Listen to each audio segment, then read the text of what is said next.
ओम नमो भगवते वासुदेवाय। ओम नमः शिवाय। नमस्तुभ्यं शिवाय। 8वां अध्याय बुधवार और बृहस्पतिवार व्रत की कथा। भगवान शंकर बोले, हे सनत कुमार, अब मैं तुमसे पाप को हरने वाले बुध तथा बृहस्पति व्रत को बताता हूँ, जिन्हें श्रद्धा के साथ करने से प्राणी उत्तम सिद्धि को प्राप्त कर सकता है। ब्रह्मा जी ने चंद्रमा को ब्राह्मणों के राज्यासन पर अभिषिक्त किया था। उसी समय चंद्रमा की दृष्टि बृहस्पति की पत्नी तारा पर पड़ी। तारा रमणीय रूप लावण्य संपन्न स्त्री थी। चंद्रमा उसके रूप लावण्य पर मोहित होकर काम के वश में हो गए। चंद्रमा ने देवताओं को गुरु पत्नी जबरदस्ती अपने घर में रख लिया। कुछ काल पश्चात उसके एक पुत्र पैदा हुआ। पुत्र का नाम बुध रखा गया। बुध विद्वान, रूपवान और सर्वगुण संपन्न था। देवगुरु बृहस्पति अपनी पत्नी को खोजते हुए चंद्रमा के निवास पर पहुंचे। वहां उन्होंने अपनी पत्नी तारा को देखा। बृहस्पति चंद्रमा से बोले, तुमने गुरु पत्नी के साथ गमन किया है, इस पाप से तुम कैसे बचोगे? इस महापाप की ओर तुम्हारी बुद्धि कैसे प्रवृत्त हो गई? अब तुम चुपचाप मेरी पत्नी को मुझे लौटा दो और तुम इस पाप से बचने के लिए प्रायश्चित करो। यदि तुम ऐसा नहीं करते हो तो मैं तुम्हारी शिकायत इंद्र से करूंगा। बृहस्पति के कहने पर चंद्रमा उनकी पत्नी को लौटाने को तैयार नहीं हुआ, तो देवगुरु ने राजा इंद्र से चंद्रमा की शिकायत कर दी कि इसने मेरी पत्नी का अपहरण कर लिया है। हे इंद्र, आप देवराज हैं, आप चंद्रमा से कहकर मुझे मेरी पत्नी वापस दिलवाएं। ऐसा न करने पर चंद्रमा ने जो पाप किया है वह आपको लगेगा, क्योंकि राजा का पाप शास्त्र के अनुसार राजा को ही भोगना पड़ता है। प्रजा का पाप शास्त्र के अनुसार राजा को ही भोगना पड़ता है।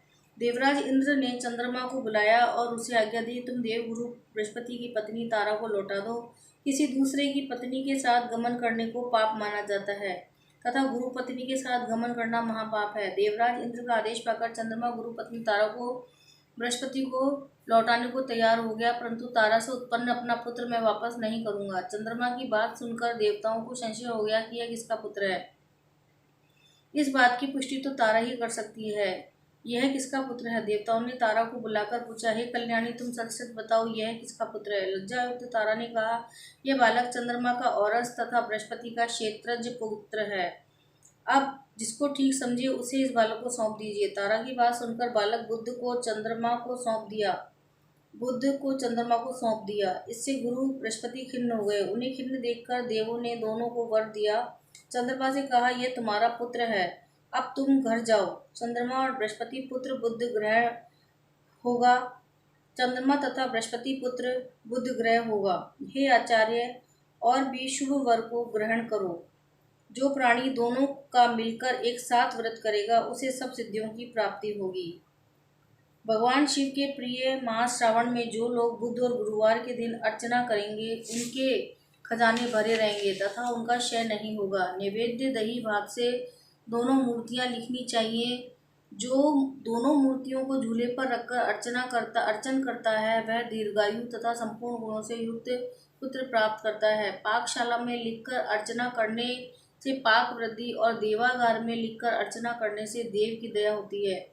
सोने के कमरे में लिखकर अर्चना करने से पत्नी का वियोग कभी नहीं होता। इस प्रकार यथास्थान पर उसका फल प्राप्त होता है। 7 वर्ष तक व्रत करने के पश्चात उसका उद्यापन करना चाहिए। उद्यापन में पहले रात में जागरण करें, सोने की प्रतिमा का निर्माण कर विधि पूर्वक अर्चन करें, षोडश उपचार द्वारा अर्चना हवन करें, तिल घी तथा खीर प्रज्वलित अग्नि में देनी चाहिए।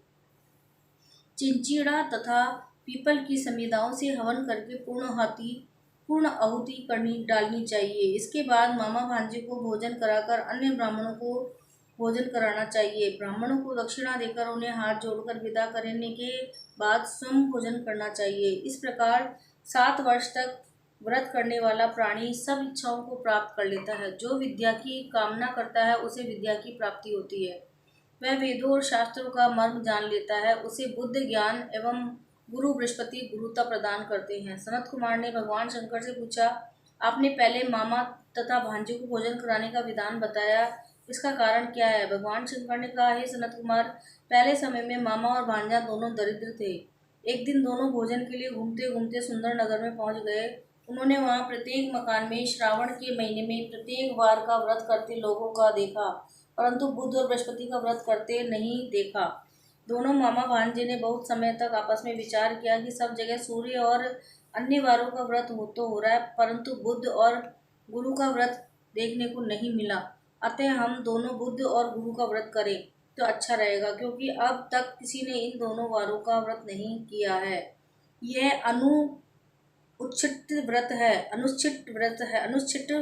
है, इसे हम करेंगे। लेकिन विधि विधान न जानने के कारण दोनों संशय में पड़ गए। तब रात्रि में उन्हें विधि विधान का स्वप्न में पता चला। स्वप्न में ज्ञात विधि द्वारा दोनों ने इस व्रत को किया। व्रत करने से वे धन धान्य से संपन्न हो गए। 7 वर्ष तक दोनों मामा भांजे व्रत को करते रहे। वे पुत्र पौत्र धन संपदा आदि से संपन्न हो गए। बुध और गुरु बृहस्पति ने प्रत्यक्ष दर्शन देकर उन दोनों को वर दिया कि आप लोगों ने हमारे व्रत का सुविचार किया है। आज से जो भी इस व्रत को करेगा, मामा भांजे को पहले भोजन कराएगा, वह उत्तम सिद्धियों को प्राप्त करेगा। श्री कृष्ण गोविंद हरे मुरारी, हे नाथ नारायण वासुदेवा। 7वां और 8वां अध्याय समाप्त।